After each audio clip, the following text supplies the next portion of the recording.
lorsqu'en mars 1945, les forces françaises libres du général Delattre parviennent à Sigmaringen, les dignitaires de la collaboration ont déjà pris la fuite.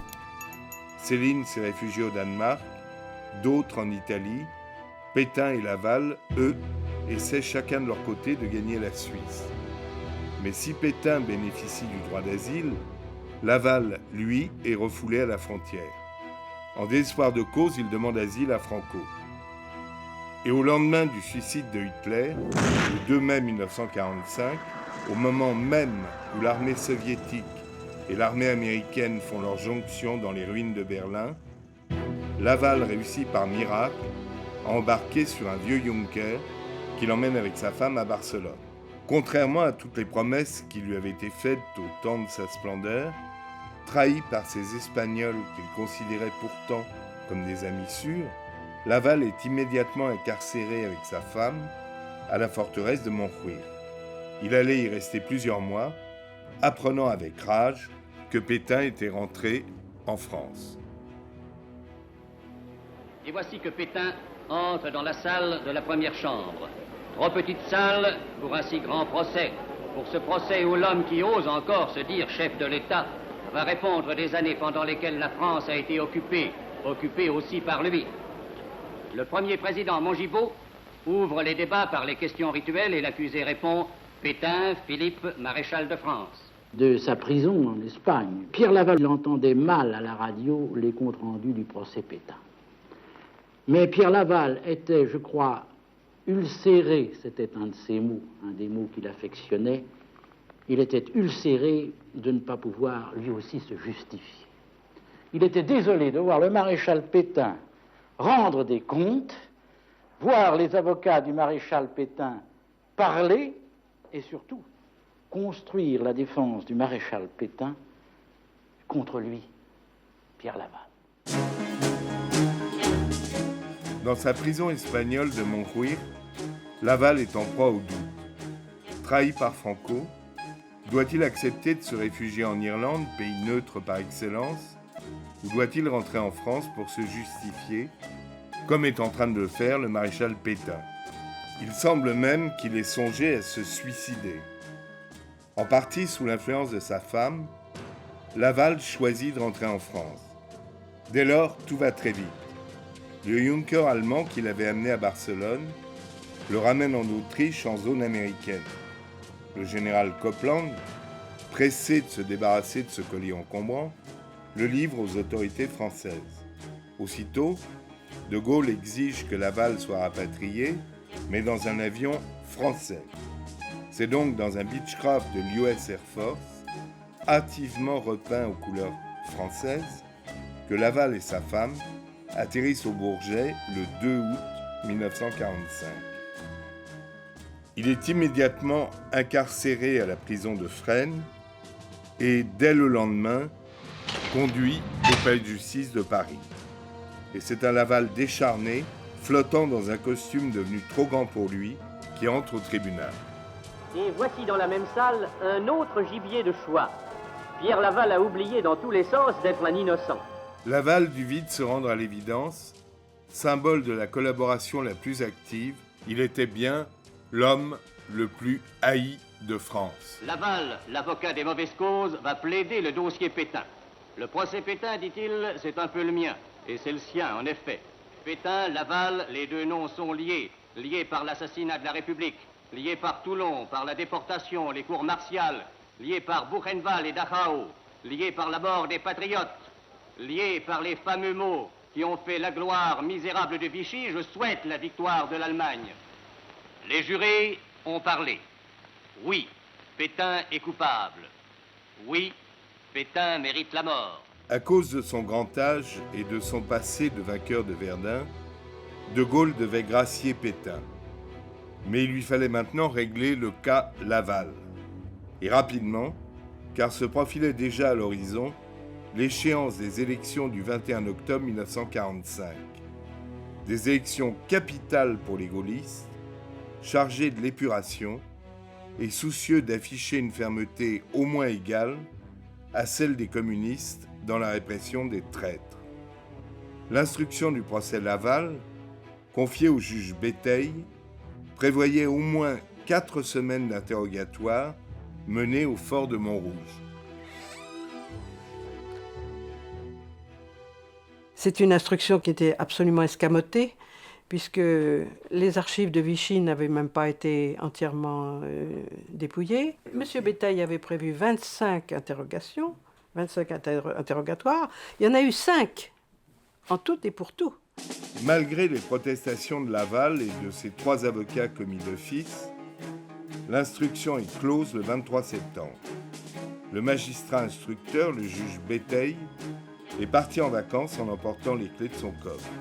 Les avocats de Laval n'auront jamais accès aux pièces mises sous scellé, et c'est dans un palais de justice en état de siège que s'ouvre le 5 octobre 1945 le procès de Laval.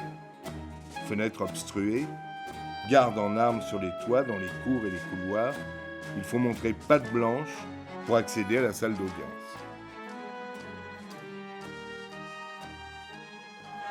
Lorsque Laval pénètre dans l'enceinte du tribunal, c'est une bête fauve qui entre dans l'arène. Une bête fauve qui se heurte immédiatement à l'évidente hostilité du président Mongibaud. Le magistrat affiche d'entrée son intention de ne pas faire de cadeau ni à Laval, ni à ses avocats, comme en témoignent les minutes du procès. Vous avez demandé la parole, maître No. Je vous la donne. Monsieur le Président, nous avions réclamé pour défendre Pierre Laval une instruction complète et préalable.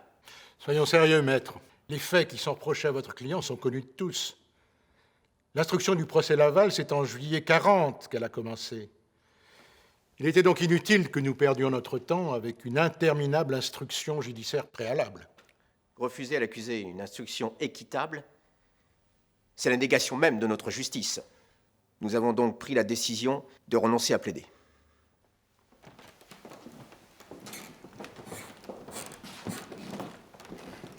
Je constate que vos 3 avocats, maître No, maître Baraduc et maître Jaffray, ont renoncé à plaider en arguant d'une prétendue insuffisance d'instruction. Ils ont eu raison et je les approuve. Mais je voudrais d'abord faire remarquer que ceux qui prétendent me juger aujourd'hui étaient tous aux ordres du gouvernement de Vichy à l'époque des faits qui me sont reprochés. Vous, monsieur le président, vous, messieurs les magistrats, et vous aussi, monsieur le procureur général. Taisez-vous, monsieur Laval. Le tribunal comprend votre motion. Mais je vous somme de mesurer vos propos. Nous sommes ici pour analyser les circonstances de votre collaboration avec les Allemands. Monsieur le Président, je vous rappelle qu'il y avait en France, durant ces années sombres, des gens que je n'avais pas appelés, mais que d'autres, par leur folie, par leur maladresse ou leur inexpérience, avaient amenés au pouvoir. Ce sont les Allemands. Aujourd'hui, ils n'y sont plus, les Français sont libres. Mais si vous me traitez comme les Allemands traitaient les Français pendant l'occupation, alors qu'avez-vous à me reprocher ? C'est pourtant bien vous, monsieur Laval, qui proclamiez à la radio le 22 juin 1942 « Je souhaite la victoire de l'Allemagne ». Ayez au moins l'honnêteté, monsieur le Président, de citer mes propos intégralement. J'ai bien dit en effet que je souhaitais la victoire de l'Allemagne, mais en ajoutant ceci. Car sans elle, le bolchevisme partout demain s'installera en Europe. C'est le propre des hommes de gouvernement de ne pas craindre l'impopularité quand ils pensent qu'à ce prix, il peut être plus utile à leur pays. Mais vous avez tout de même souhaité publiquement la victoire de l'Allemagne nazie. Ce que je voulais dire, par cette phrase peut-être imprudente, c'est qu'il me semblait que la France avait une chance de survivre avec l'Allemagne alors qu'il n'y en avait aucune si l'Europe tout entière était sous la domination bolchevique. Et grâce à cette phrase, monsieur le Président, oui, grâce à cette phrase, j'ai pu obtenir des apaisements inespérés de la part des Allemands, comme la libération des prisonniers, par exemple. Ou comme la déportation massive des Juifs en 1942. Vous considérez sans doute la rafle du Veldiv comme un apaisement inespéré. Vous savez très bien, monsieur le Président, que pour ces événements tragiques de 1942, j'ai été mis devant le fait accompli.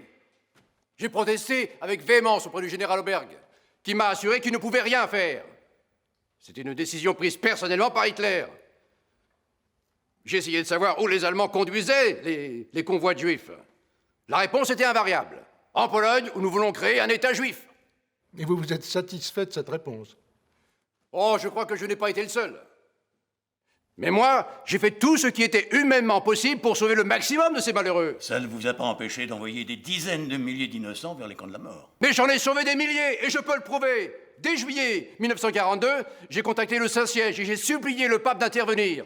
J'ai même convoqué tous les chefs de mission des pays dont les ressortissants juifs étaient menacés, leur conseillant soit de faire agir directement leur gouvernement, soit de rapatrier dès que possible leurs nationaux menacés. Oui, mais c'est à cause de vous que des dizaines de milliers d'autres ont été conduits à la mort. Ne m'insultez pas, monsieur le procureur. Vous savez très bien que j'ai toujours été contre la violence, contre la guerre et pour le respect de la vie humaine.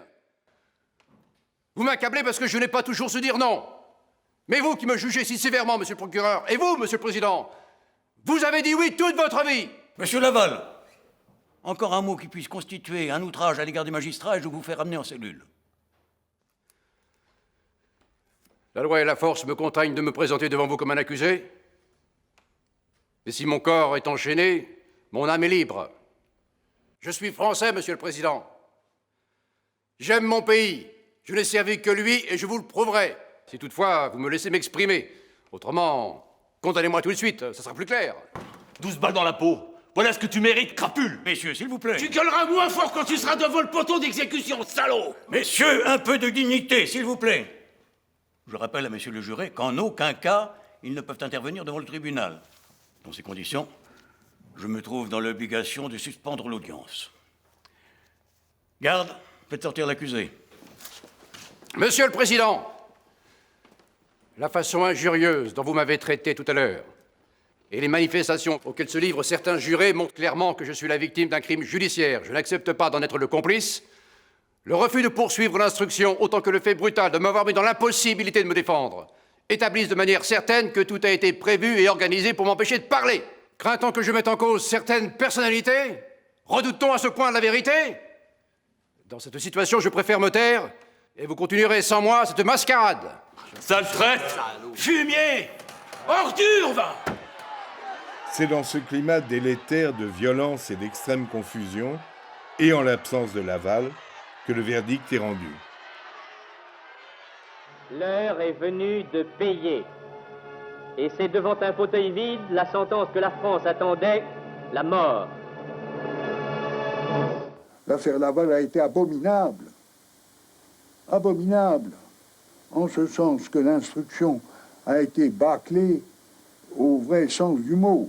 Le procès a été mal conduit, il n'a pas disposé des garanties nécessaires. Je suis le premier à le reconnaître. Mais ça ne veut pas dire que Laval était un innocent. Si on disposait maintenant du temps nécessaire, fût-ce 1 an, 2 ans, 3 ans, pour réexaminer un à un tous les arguments et tous les moyens de défense de Laval, on n'arriverait pas à la même condamnation, la seule qui s'imposait, la mort. Or, il fallait fusiller Laval avant les élections fixées au 21 octobre. À l'aube du 15 octobre, malgré la tentative de suicide au cyanure de Laval, on convoqua donc un peloton d'exécution à la prison de Fresnes. Encore fallait-il pouvoir fusiller Laval vivant. Alors? Il est tiré d'affaire. Médicalement parlant, vous pouvez le fusiller. Les sœurs finissent de l'habiller. Mais il peut marcher. Il peut tenir debout. Pour le reste... Bon, faites préparer une chaise pour le transporter le cas échéant. Suis-je bien coiffé? Mon écharpe tricolore. Je ne peux pas mourir sans mon écharpe tricolore. Bon, ne perdons pas de temps, Laval. C'est assez pénible pour tout le monde. Pourquoi? Vous avez peur d'être en retard pour le déjeuner? Ça suffit. Allons-y. Rassurez-vous, monsieur le procureur, j'ai tout mon temps. Je pourrais avoir un verre d'eau, ma sœur. C'est incroyable comme j'ai soif. Merci.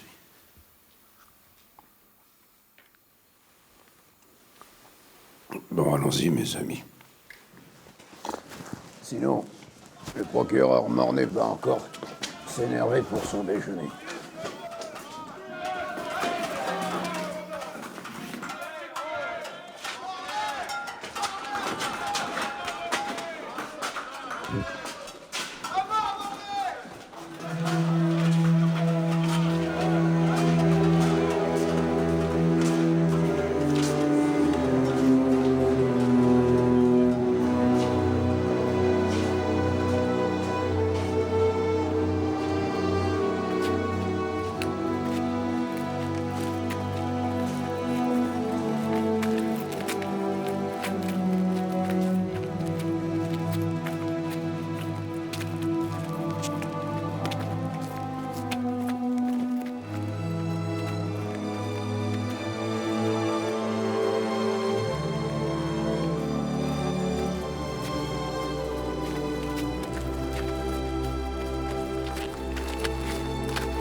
Un président du Conseil meurt debout.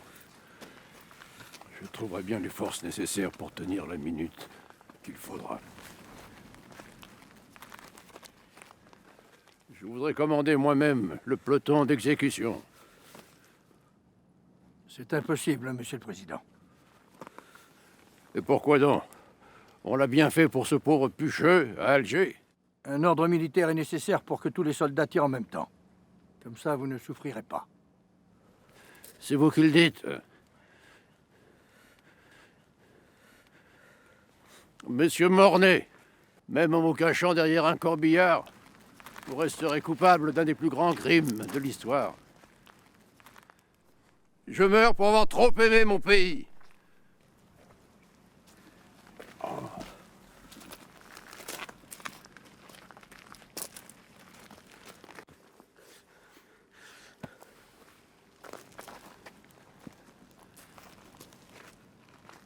Restez.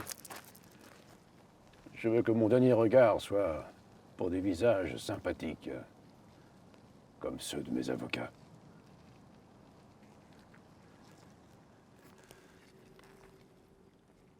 Soldats, soyez conscients que le pouvoir politique fait de vous des assassins. Mais je ne vous en veux pas.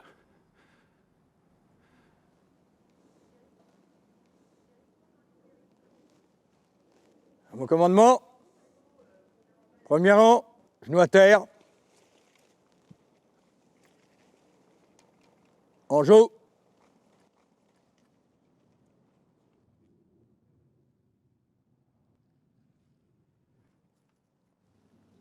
Feu! L'arme au pied.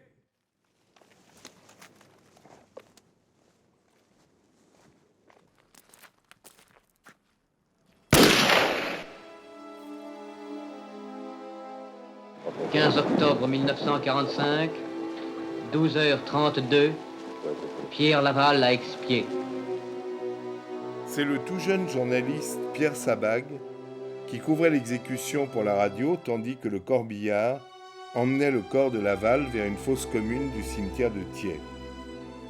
Quelques mois plus tard, la famille de Laval obtenait l'autorisation de transférer son corps du cimetière de Thiais jusqu'au cimetière du Montparnasse.